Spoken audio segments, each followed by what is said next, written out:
Hello बच्चों, how are you? I hope you are fine. अब हम अपना थर्ड पार्ट शुरू करेंगे। प्रेजेंट मैंने प्रेजेंट इंडेफिनिट समझा दिया था आपको, प्रेजेंट कंटिन्यूअस समझा दिया था। आज थर्ड पार्ट है प्रेजेंट परफेक्ट टेंस। तो इसकी पहचान है वाक्य के अंत में चुका है, चुकी है, चुके हैं आते हैं तथा कार्य समाप्त हो गया होता है। आप कहेंगी मैडम चुका है, चुकी है किसी में आता है किसी में नहीं आता है, लेकिन हमको ये ध्यान रखना है इसमें कि हमारा कार्य पूरा हो गया हो। कोई भी कार्य हो वो पूरा हो चुका हो, वो हमें बताएगा कि ये कौन सा टेंस है। प्रेजेंट परफेक्ट टेंस है। अफर्मेटिव सेंटेंस, अफर्मेटिव सेंटेंस मतलब यदि हमारा वाक्य साधारण है, जैसे कि मैंने अभी अपना होमवर्क पूरा किया है, इसमें ना नेगेटिव है ना इंट्रोगेटिव है, केवल सिंपल वाक्य है ये। तो उसमें हम क्या लगाएंगे? सबसे पहले subject plus has oblique have. यदि हमारा सब्जेक्ट एक वचन है मतलब सिंगुलर है तो हम हैज का प्रयोग करेंगे, और यदि प्लूरल है तो हम हैव का प्रयोग करेंगे। प्लस वर्ब की थर्ड फॉर्म, यहाँ पर हमें वर्ब की थर्ड फॉर्म का प्रयोग करना है। प्रेजेंट टेंस में हमने वर्ब में एस या यस लगाया था जब हमारा सेंटेंस सब्जेक्ट सिंगुलर था, लेकिन और उसमें आईएनजी लगाया था कंटिन्यूअस में, लेकिन इसमें वर्ब की थर्ड फॉर्म का प्रयोग करेंगे प्लस ऑब्जेक्ट। एग्जाम्पल, मैंने अभी अपना होमवर्क पूरा किया है। जैसा कि मैंने आपको बताया था कि हमारा कार्य पूरा हो गया होगा, वहां पर कौन सा टेंस होगा? Present perfect tense. देखिए यहाँ पर अपना कार्य उसने पूरा कर लिया है, इसलिए प्रेजेंट परफेक्ट टेंस का वाक्य है। तो हम क्या करेंगे? आई प्लूरल में होता है, आई हो, दे हो, वी हो, यू हो, ये सब हमारी किस में जाते हैं? प्लूरल में जाते हैं। आई, वी, यू, दे, ध्यान रखना ये सब प्लूरल होते हैं, इनके साथ हम हैव का प्रयोग करेंगे, और यदि सिंगुलर सब्जेक्ट है तो हम उसके साथ हैज का प्रयोग करेंगे। तो I have finished, finish first form होती है, इसमें थर्ड फॉर्म का प्रयोग करना होता है, इसलिए हमने फिनिश्ड कर दिया। माई होमवर्क, अपने की स्पेलिंग आई के साथ माई लगती है तो हमने माई लगा दी।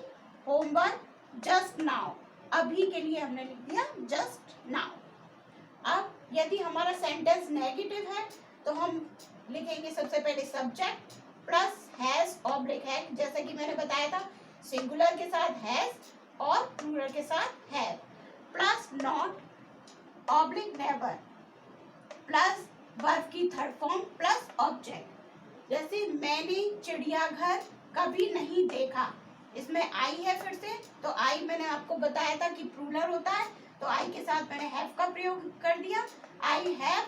फिर कभी नहीं, जहां पर कभी नहीं आता है वहां पर हम नेवर का प्रयोग करते हैं। यदि मैंने यहाँ से कभी हटा दिया होता और ये होता मैंने चिड़ियाघर नहीं देखा है, तो हम अपना सेंटेंस बनाते हैं आई हैव नॉट।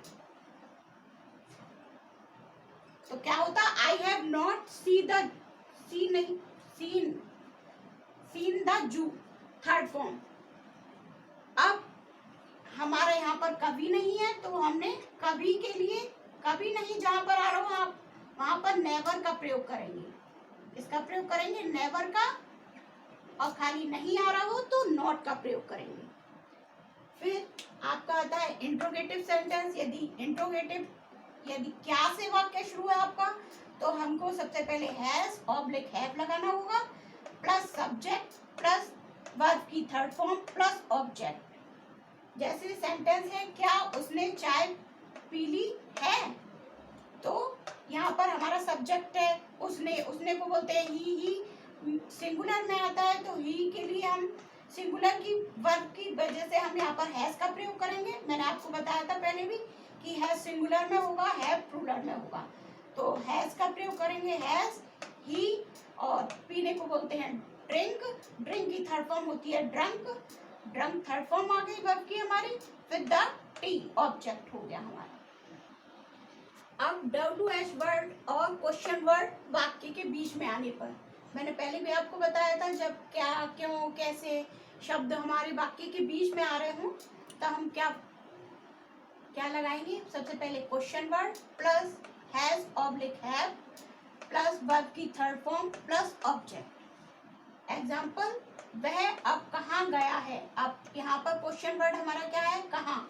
कहाँ की स्पेलिंग पहले लेंगे वेयर, फिर हमारा जो सब्जेक्ट है वह सिंगुलर है तो हम हैज लगा देंगे, हैज, फिर ही, फिर जाने की स्पेलिंग गो होती है और थर्ड फॉर्म हो गई गॉन, नाउ, अब के लिए नाउ। अब यदि हमारा जो क्वेश्चन वर्ड विद नेगेटिव है, मतलब इंट्रोगेटिव सेंटेंस यदि हमारा नेगेटिव है तो हम क्या रूल लगाएंगे, has oblique have plus subject plus not. Not आ रहा है तो हम सब्जेक्ट के तुरंत बाद लगाएंगे प्लस थर्ड फॉर्म वर्ब की थर्ड फॉर्म